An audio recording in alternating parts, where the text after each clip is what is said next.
ازيكم يا صحابي؟ عاملين ايه؟ وحشتوني جدا جدا. كل سنه وانتم طيبين. طبعا العيد قرب وكلنا نازلين عشان نشتري لبس العيد بكره او بعده او النهارده. بس انا كنت في حاجه صغنطوطه كده كنت عايزه اكلمكم فيها، لان في ناس ما بتنزلش تجيب لبس العيد، فاحنا نروح نديها عادي، يعني نديها مثلا من اللبس اللي عندنا. فانا لما بلاقي طقم صغر عليا ببدا ان انا اكويه واغسله واطبقه واروح اديه لاي حد اصغر مني من العيلة بقى، من اختك الصغيرة، اي حد من دول بتديهم الطقم ده. لما بنيجي ندي حد يا صحابي هدية او هدوم لازم نبقى غاسلينها كويس جدا وكوينها كويس جدا عشان هو يفرح بيها. وكمان لازم نطبقها تطبيقة المحلات ونحطها في كيس من كيس المحلات وكده، ونروح نديها له عشان هو يحس ان هي لسه جديدة، ما تبينيش ان هي ملبوسة وكده. لما بتروحي تشتري حاجة جديدة بتفرحي بيها، هما برضو لما بتيجي تديهم حاجة في كيس ومتطبقة زي الجديدة بالظبط هما برضو بيبقوا فرحانين. ولو في حاجة برضو زرار اتقطع، حتة اتقطعت، تخلي ماما تخيطها لك بالخيط والإبرة. وكمان لما تلاقي حد من العيله لابس لبسك اللي انت رحتي اديتهوله، ما تروحيش تقولي ده كان لبسي وانا اديتهولك، وكمان تروحي تقولي من وراه. ما ينفعش نعمل كده ابدا يا صحابي خالص، بالعكس احنا المفروض نفرح ونبقى مبسوطين ان هو اصلا لابس او ان احنا ادينا غيرنا. وممكن كمان هو ما يكونش عارف اصلا ان هو ده لبسنا، يكون مامته اديتهوله على ان هو جديد. لو نزلنا نشتري لبس العيد نشتري طقم واحد بس، مش طقمين او 3، ان كده هتقلي على بابا تقلي على بابا، وطبعا كل حاجة بقت غالية.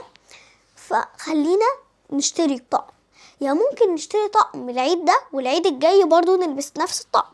انا العيد ده هشتري بس ترنج، مش محتاجة ترنجين 3، لا هو ترنج، عشان انا كنت معايا ترنج السنة اللي فاتت بس صغر. ليه احنا بنضغط على بابا وماما ونقول لهم لا احنا عايزين طقم وطقم وطقم وطقم؟ ساعات بيبقى هو معهوش فلوس واحنا بنقعد نزلنا عليه وبنبقى زعلانين، فهو بيزعل اكتر ان هو معهوش فلوس عشان يروح يجيب لك. هو لو معاه هيروح يجيب لك، بس هو مش معاه، فانت كده هتزعلي اكتر. فهي ماما بتحاول تعمل لك اللي انت عايزاه وبتجيب لك اللي انت عايزاه، وبابا بيحاول يعمل لك اللي انت عايزاه ويجيب لك اللي انت عايزاه، وانت ما بتبقيش راضيه وعايزه اكتر. فمش كل حاجه بتجيلنا. احكي لكم على حاجه يا صحابي، حاجه صغنطوطه كده.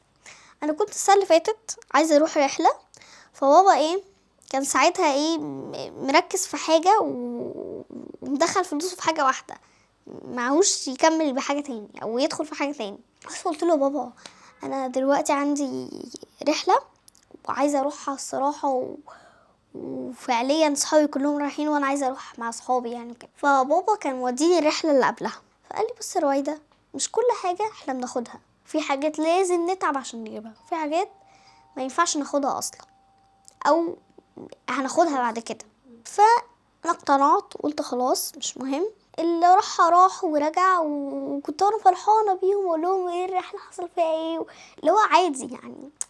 كان مكان كنت بحبه قوي، كانت مدرسة ايه، كانت مكتبة اسكندرية، وانا كنت نفسي اروحها قوي. انا هوديكي بعد كده رحلة وهتكون احلى واحلى واحلى، وانتي هتحبيها قوي ان شاء الله.